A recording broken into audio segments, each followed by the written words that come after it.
At the beginning of this year, Cenat made more headlines, but for all the wrong reasons. On January 5th, he was publicly accused of refusing to cooperate in a police investigation involving his friend, Djigui Seck, who allegedly essayed a woman at Kai's New Year's Eve party. The name of this woman is Jovi Pena. Jovi, who goes by the name Jovilicious on Twitter, detailed the incident in a lengthy thread. She claims that Seck, who goes by the name Jiggy, essayed her in the upstairs bedroom during the party and provided screenshots of text messages with Kai, who appeared surprised, implying that he was trying to protect his friend. Kai directly addressed these accusations on January 8th during the Twitch stream. He talked about his friendship with Jiggy, whom he's known since high school, but he sympathized with Jovi and says that he's not taking sides. I'm not defending anybody. I don't know what happened. I am in the same boat as my viewers.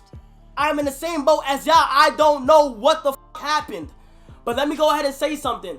The person that's associated with me, I knew this guy. I'm not defending him once again. I knew this guy for a very long time. We went on multiple trips.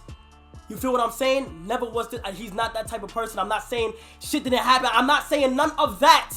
I'm not defending nobody because, bro, the way she was crying to me on that phone, bro, I'm here to help. Many people were curious as to why Kai remained silent, and he added that his legal team advised him to not issue any text messages or public statements about the matter, though they did give him the green light to speak about it during the stream. I personally think that defending your friend publicly after you said yourself that you didn't know what happened that night is a bad look. He could have very well committed this crime. There are many convicted people who didn't seem like quote-unquote that kind of person until they were. Kai said that he was just trying to get to the bottom of things, coming off as neutral, but in the same breath defends his friend. The correct thing to do would have been to address the accusations surrounding himself alone and say that it was being handled privately. Now let's fast forward to as recent as a few days ago. Jiggy finally responded to all the accusations surrounding his name and made a Twitter account dedicated to proving his innocence. Before I saw this new information, I was very much on the fence because there had not been any type of update as far as the case or anything in a few months. I'm never the type to jump to conclusions, but we're all human, so it's natural for us to have an opinion. The biggest part of his evidence was a video showing him and Jovi allegedly having relations, and he broke down this video in detail. When I first saw this video that I mentioned earlier, I thought of two potential scenarios that could have gone down that night. One, Jovi was essayed by Jiggy in a room that she felt safe in. Or two, Jovi and Jiggy agreed to go to that room together. Jovi gave Jiggy consent at one point and took it away. Jiggy didn't care and committed essay. I'm never the type to stand on one side until everything is done and over with. A majority of the quote-unquote court of public opinion doesn't do this, and I completely understand why. When it comes to situations like this, the victim tends to tell the truth more than not, so I get it. However, in these kind of cases, the truth is almost never revealed or never gets taken to court. These are my thoughts on Jiggy's actions. I understand that you went public to clear your name, but the smart move was to handle this in court because this may turn into a whole nother case. I'm not sure how the courts classify this kind of thing, but this is not a very good idea in my opinion. As for the recording, which I'm obviously not going to show y'all, you break down what's going on and point out things that relate to this being consensual in an attempt to clear your name. What I don't think you realize is that even if this was consensual in that moment, and that's a big if, a 10-second clip doesn't prove that this whole situation was consensual. She could have taken away consent before, after, or during the full recording, which would have made you wrong either way.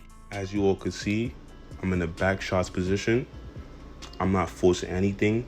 It's literally being thrown at me. My hands are not pinning her down. They're up. She has more time and opportunity to get up. Her knees are also bent on the bed. We're on the same level. I'm not forcing anything. Her hands are straight forward and boom, she's not sleeping.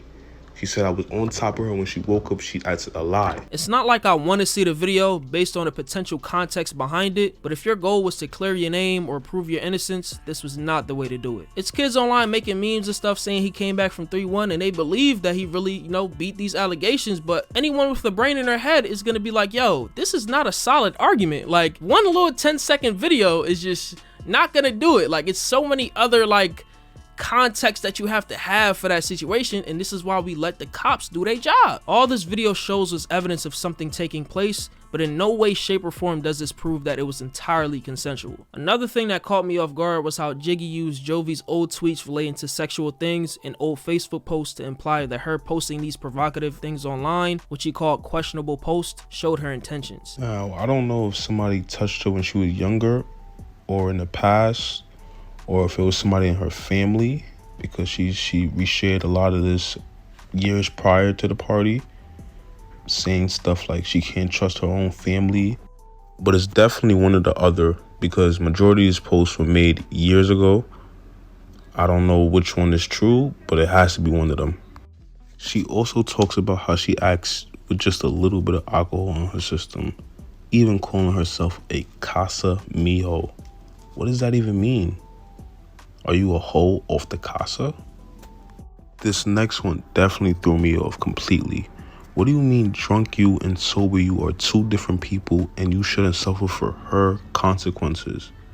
What does that even mean? The big problem I have with this is that it sounds more like justifying than proving his innocence. And these are all general posts and tweets that he's pulling up. I can't even lie, this sounds like victim blaming. This post did nothing but hurt his argument. All it did was insinuate that she probably went through trauma when she was younger, says provocative things online, and that she drinks a lot. She could be an alcoholic and have quote-unquote thought tendencies, but it doesn't equal consent, nor does it justify what happened. Remember that consent can be given and taken away at any moment. When you're drunk, there is no consent given. Alright, so one thing I won't do is completely deny that SA took place because none of us know what truly happened outside of Jovi and Jiggy. What I will do is talk about some things that led to people discrediting Jovi. 1. People are saying that Jovi changed her story multiple times. In the original thread, Jovi says that she was in fact drunk and fell asleep in a room that Kai said was safe. In that very same thread, she responded to a deleted comment by saying that she wasn't wasted at all, but just very tired. 2. Jovi says that she woke up with Jiggy on top of her, and people are using that 10-second clip to say that she was lying. They are also saying that she was wide awake based on how she was positioned and the fact that she moved her head in the video. 3. Jovi said herself that she let Jiggy off the hook multiple times, even after the video was sent out to someone she knew. I've seen many people saying that Jovi's actions are unusual for a victim and wonder why she quote unquote let him off the hook and never decided to take him to court until the infamous video was posted. 4. Jovi says she knew Jiggy had the video before he posted it, so people are accusing her of lying about everything and created the theory that she lied because she was ashamed of them sleeping together. 5. Jovi said that she would have forgiven Jiggy if he just said sorry through messages. Everything I explained earlier really made me question Jiggy's side, but then again, this has to be settled in court with all evidence presented. Let's just hope that same evidence doesn't get tampered with or lost. Yeah, I know the court doesn't always get it right, but that same court system has given justice in the past. I'd much rather rely on the information presented by professionals than some Twitter lawyers. After seeing Jiggy's response, I'll say that it's not some sort of irrefutable evidence or any sort of undeniable proof. It would have been a better decision to let the same lawyers who gave you the green light to post these to handle it off of social media. Once Kai made his public statement, all new evidence should have been held to be shown in court. Let me know what you think about this whole situation in the comments.